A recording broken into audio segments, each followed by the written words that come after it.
All right, good afternoon. So today I'm going to be speaking to you about something which I'm becoming particularly interested in, and that is the metaverse. And the reason why I am keen to speak about this is because of some of the I won't say mistakes or tragedies that we've experienced with the internet over the last 20 years. And I just feel that we need to be in a position where we are better prepared for this phenomenon that we're about to experience.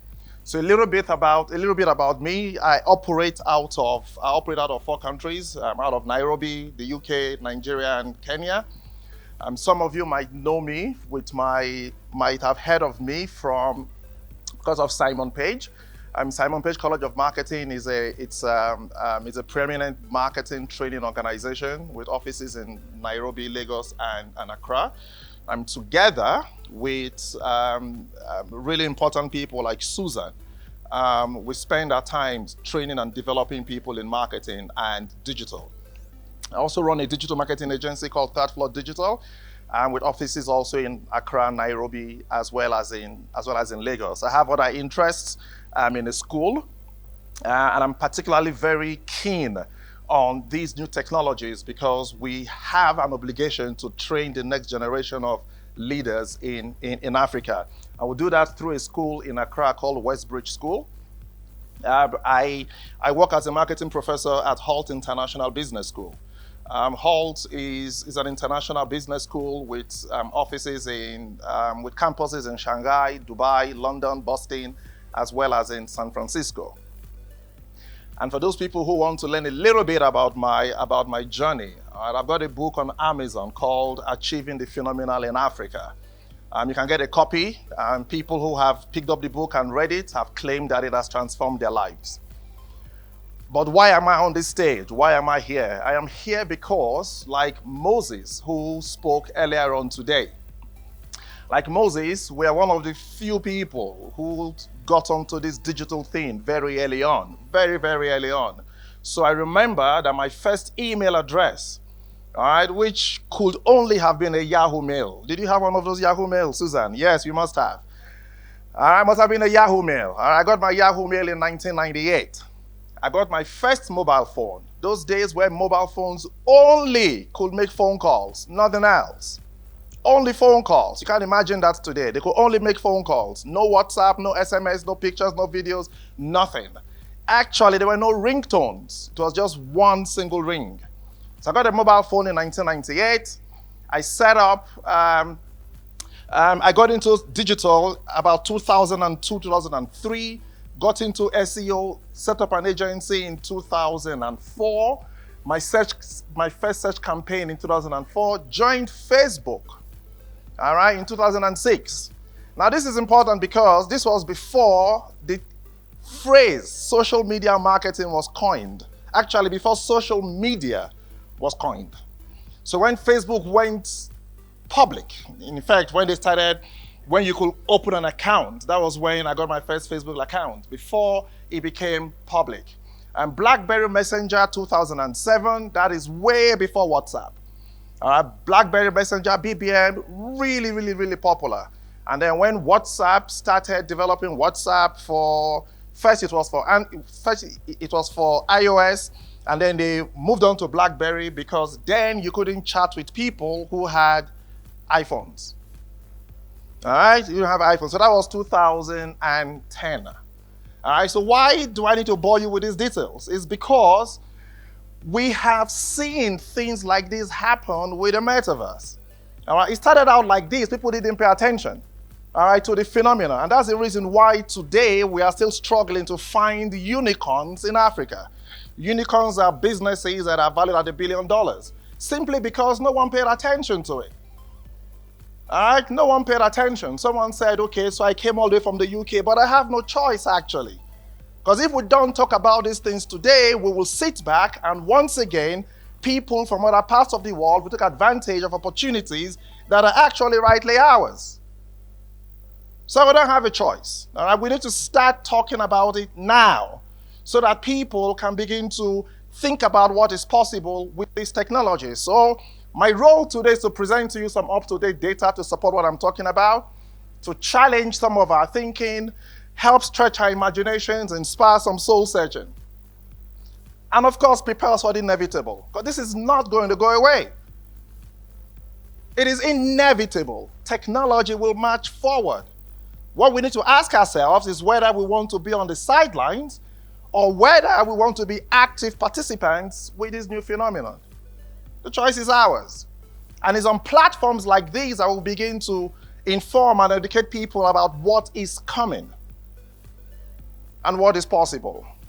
So for those of you who have gone out to go and experience that phenomenon out there, maybe you can tell me what you think the metaverse is. Maybe you can tell me, what is it? What is it? Many years ago, when we were talking about things like SEO or social media, people thought we were nuts. All right? They thought we were nuts. And then one day, Facebook bought Instagram that had only how many staff? And they bought WhatsApp with 12 or 13 staff for more money than countries generate in GDP. All right? For more money than they generate in GDP. So the question is, we've got to understand what it is. All right? If we understand what it is, then we can begin to hopefully see what the possibilities are. All right? So for those of you who were able to experience that, what do you think the metaverse is? What do you think it is? What comes to mind? What is it? Yes. Yes. It's an immersive experience. Gosh, we learn very fast in this country, don't we? All right, it's an immersive experience. It is an immersive experience. All right, it can be many things. All right, it can be used for gaming. Those of you who have got young kids, maybe have heard about things like Roblox and Rec Room and things like that. It can be a gaming tool, yes.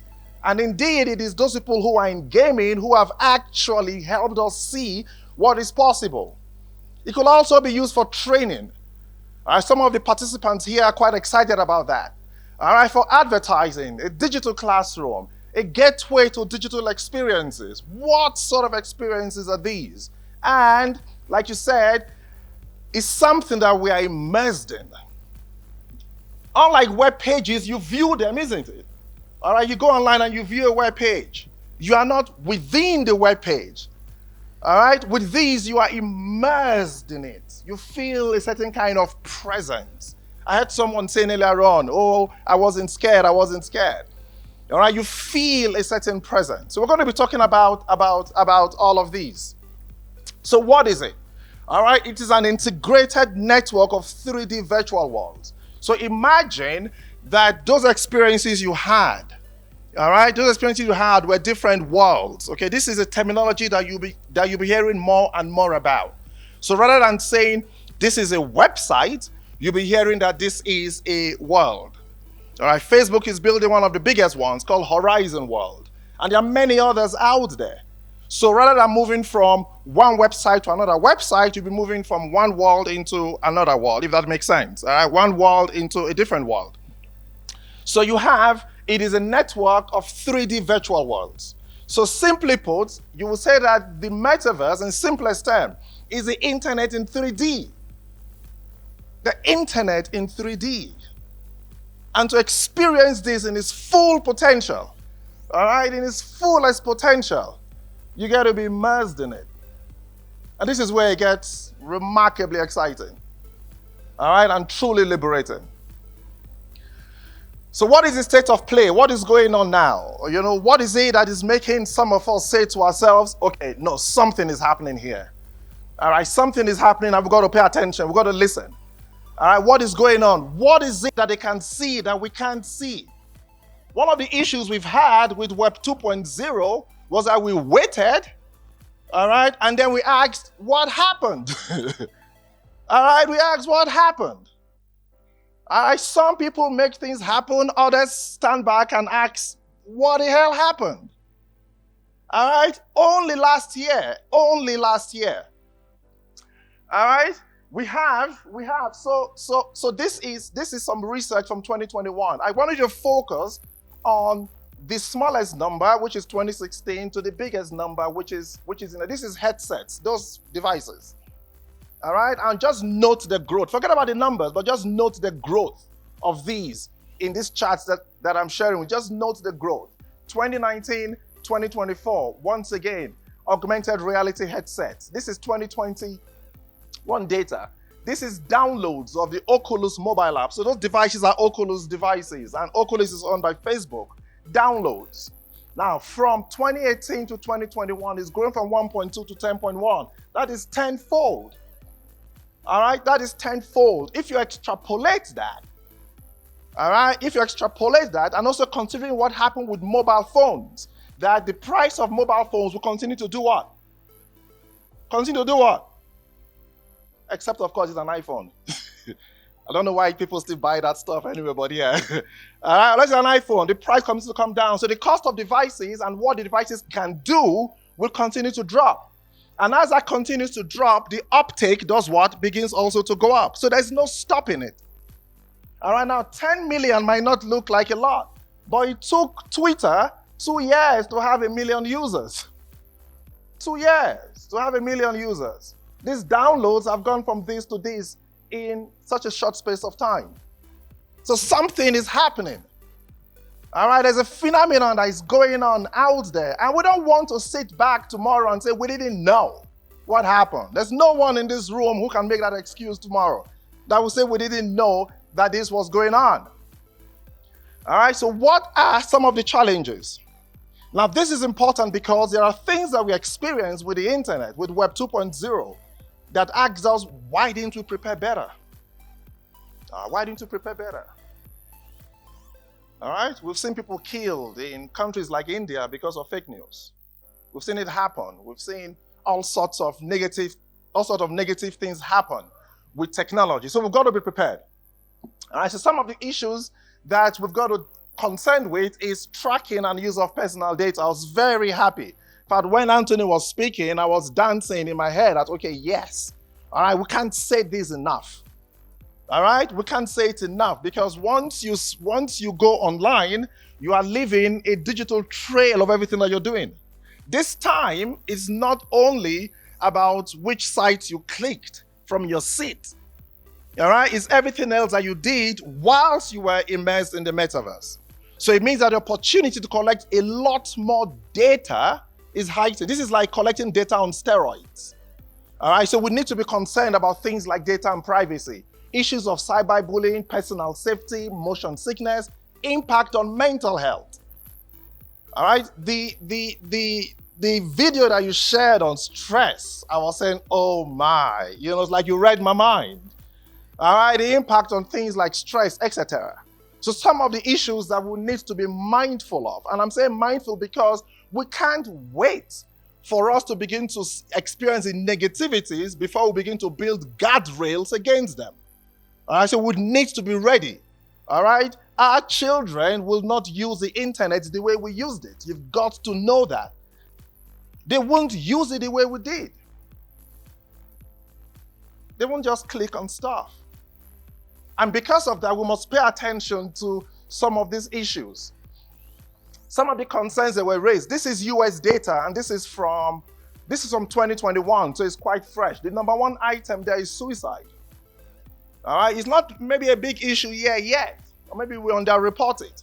But 12 million Americans consider suicide. 12 million Americans, with 1.2 million of them actually attempting suicide. So suicide becomes the top 10 of causes of death in the US. So it is no surprise that that is in there. All right, and the reason it is there is because so that people don't have experiences in the metaverse that will be triggering of those kind of thoughts. All right, so we need to see what is going on in other places and then use that to also inform our experiences here. But what are the opportunities? What are the opportunities? Based on what some of you might have experienced, what are some of the opportunities? Now, only last year, this is 2021, only last year, companies put in $13 billion on anything to do with the metaverse. $13 billion. Now, that is more than the GDP of several African countries put together. The question I'm asking myself is, what are they putting this money in? You know, like I said, what can they see that we can't see? That was 2021. And then in only half of this year, 6 months of this year, it is $120 billion. 6 months of this year is $120 billion. And I'm saying, okay, guy, what is up? You know, what is going on here? All right, what can these people see that we are not seeing? We've got to wake up. It's estimated that that by 2030, it will be a $5 trillion opportunity. 5 trillion. Africa's GDP as a whole is 2.6. Less than $3 trillion as a whole. Now someone is telling me that this phenomena alone is going to be about 5. And you want me to sleep well at night? No, I can't sleep well at night. I can't. We just can't. Because one day we'll wake up and find that because we were sleeping, we have no Amazons, we have no Facebook, we have no Airbnb. We are happy to use Uber and Bolt and the rest of them. We're happy to use them. But we must stop thinking that way. We can't just wait and use. We have a unique opportunity now to be part of the experience, to be part of that evolution. And that is why some of us do this. Anthony is left. I was going to tell him that I'm a prince from Nigeria, but we don't all send emails. Where is he? I was waiting for that. All right, there's more. All right, more so, this research from March of this year, all right, suggests that in the next 5 years, most executives believe that in the next 5 years, this will begin to become a big deal. So we are being told now, we are being warned about what the potential is. We can't sit back. We can't. Should we? No, we can't. Our good friends over there, Africa's Technologies, are already trying to lead the way. All right, I asked them to come here today because we need to realize that this is present, that we have some skills here already, that some of us are already thinking about the future. But now we need to do it at scale. We can't be happy enough. All right, we can't be happy that Google and Amazon and Facebook and the rest of them want headquarters here. That cannot be good enough in the next 10 years. We should be setting up our own businesses and going to set it up there and hire them too, so they can make money for us and we'll bring it back here. That is what we need to be doing. We shouldn't be happy enough that they are here, so therefore things are okay. No, but it's not. No, it's not. We can't be. All right, so let me share this. And this is why I think that we have very unique opportunities here on the continent. Very unique opportunities. So this is a profile of people currently who are using the metaverse. As you can see, from like 19 years old, it begins to tail off.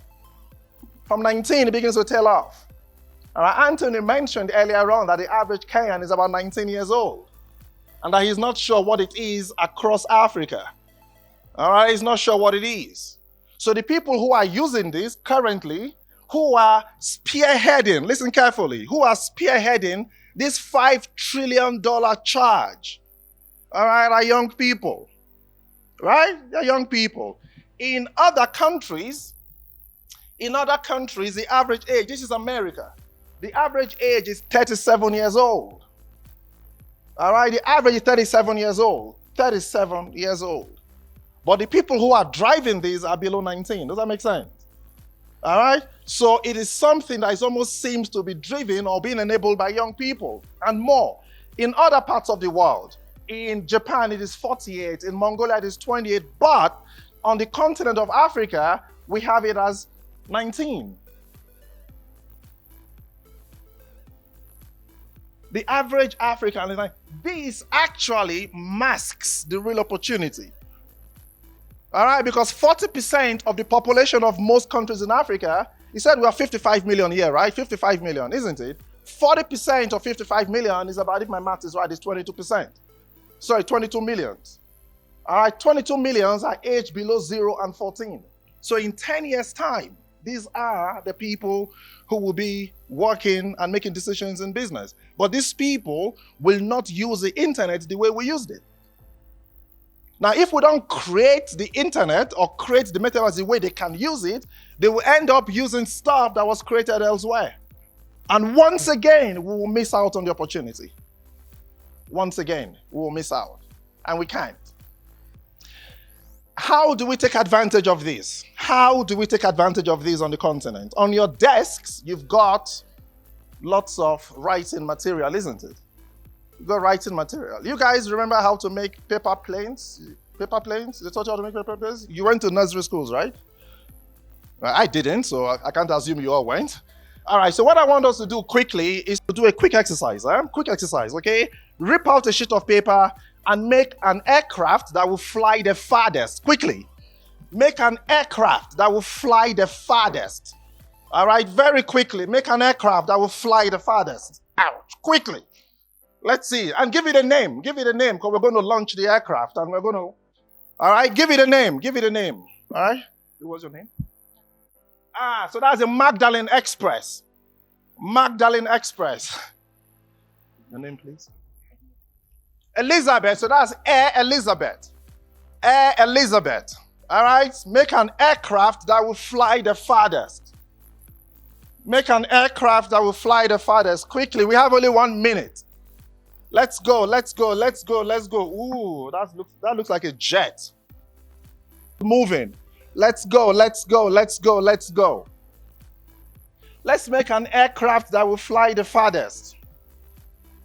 Let me have a sheet of paper as well. Fold it into a ball for me. All right, good. Are we ready? Have you given it names? The ball. Yes. Have you given it names? Okay, very good. Very good. Thank you. Very, very good. Excellent stuff. So what I need us to do, so those of you who are on this side of the table, please move this way. All right, up and go that way. Those of you here, move this way. We're going to launch the aircraft. When you make that, you got to launch it, isn't it? So please move this way. All right, take your spot. And when I say get, set, go, then you launch it, okay? Those of you on this side, let's go, let's go, let's go. Go! Ooh! Okay, wait, just wait. Let's see if anyone will come far. All right. Okay, Team Kimani, are you ready? All right, 1, 2, 3, go! Oh, thank you very much. Thank you very much. All right, let me launch mine. Aha! Now take your seat. Let me explain what happened. Thank you very much. Take your seat. Thank you very much. Can someone tell me what that was about? Who can tell me what just happened? What was that about? Yes, your hand is up. Yes. Yes. Perception. Thank you very much. There was a hand up here. Yes. What just happened? What did you learn? What just happened? Yes. Okay. Thank you very much. It might sound a bit cliched, but we don't want to make the same mistakes as we did with Web 2.0. Because when push comes to shove, we go back to the same way we were doing things. All right? We tend to. It's just human inclination. We go back to the things that we have learned. All right? We're suggesting now that we need to break that in order for us to take advantage of Web 3. All right? So this is what I'm thinking. That we need to be able to monitor the trends. All right? Susan, Anthony, and the other speakers have talked about this a lot. All right? When you spoke about data and analytics and the insight, you said you've got to monitor it, what is going on, isn't it? We've got to know what is going on. All right? We need to know what is going on, and then we need to experiment. We can't be afraid to break things. We've got to experiment. We've got to start an experiment. All right? Anthony said it again and again, and we even laughed that you need to train them. They do it, you need to train them again. All right, I believe that we need to get these into school curricula. We've got to get into the curricula. Vigilance, equity. One of the things that I've learned that have really struck me is that technology is not neutral. All right? There's algorithmic biases. Did you know that some AI technologies does not read black faces? Did you know that some tokens online sell cheaper if they are black or brown than if they are white? Did you know that? All right, so there's bias even with tech. So we've got to be vigilant. We've got to advocate for some kind of regulations, all right, that will protect people and protect societies so that we don't have the same problems that we've had with Web 2.0. All right, security. He talked a lot about security today, and I was really pleased about it. But it's not just about people who are going to hack your numbers, but this can also have effects. You know, there's safety, psychological, physical, emotional. We've got to be very vigilant, and then we need to explore and engage with this technology. Now, this is important. 2003, 2004, when I started talking about digital, and I go give a presentation in a bank, maybe Zenith Bank or GT Bank or one of these big banks. You know, go give a presentation. Guess what used to happen? All right? They will bring everyone in the room will be IT people. Everyone in the room will be IT. Everyone. These days, you're having digital presentations and you actually have marketing people sitting there. But when we started out, they were all IT people. Because marketing people who should know better refuse to engage and they refuse to explore. All right? We were too lazy intellectually to try to find out what is going on. We can't make the same mistakes. We just can't. Now, because I am here, I think that there are some things that, and because this is the first event of its kind, that we must give a round of applause to the organizers. eDigital Connect, please, a round of applause to them. All right? Sylvia and your team, you guys deserve kudos for putting this together and for giving us a platform to be able to talk about these technologies and what it is that we will expect to be experiencing in the future. All right? And then the next couple of slides will remember that you heard it here first. All right? When people start using these terminologies in the future, remember that you heard it here first at this event. All right, the first thing I'm going to mention is immersion index. Right now, within digital, what we talk about is what? Engagement rate, isn't it? All right, will engagement rate still be relevant in this new dispensation? All right, will it be relevant? Maybe, maybe not. All right, but we need new ways of measuring the experiences people are having in the metaverse. All right, new terminologies, new ways of measuring that. So I think that that's something that we can look out for. The other one, which I have coined, is meta-commerce. All right, which is more than e-commerce, because now we're using NFTs and cryptocurrencies and things like that, and how that will move between the virtual world as well as in the realistic world. So I'm thinking that we will stop saying e-commerce, because it is not really e-commerce in that sense of the word. All right, and then finally, I think we're going to move. Susan, you will like this one. This is for you. You will like this. Metalytics. All right, I think you will like this. Metalytics. All right, because of the limitations that we have with the current analytical tools and models that we have. Because the current tools, because it is going to be immersive. Because it's going to be immersive, we cannot track using the same set of tools. We can't be using website clicks, whether you click on a button or not, because now it is immersive. You are part of that experience.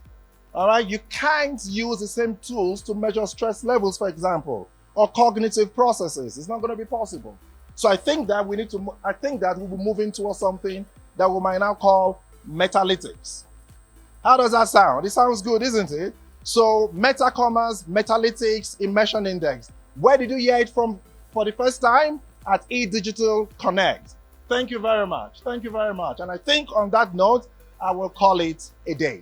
My name is Princewill Omorogiuwa. I'm an entrepreneur and I'm a professor of practice. You can find me. Please connect with me on LinkedIn. Thank you very much. Thank you.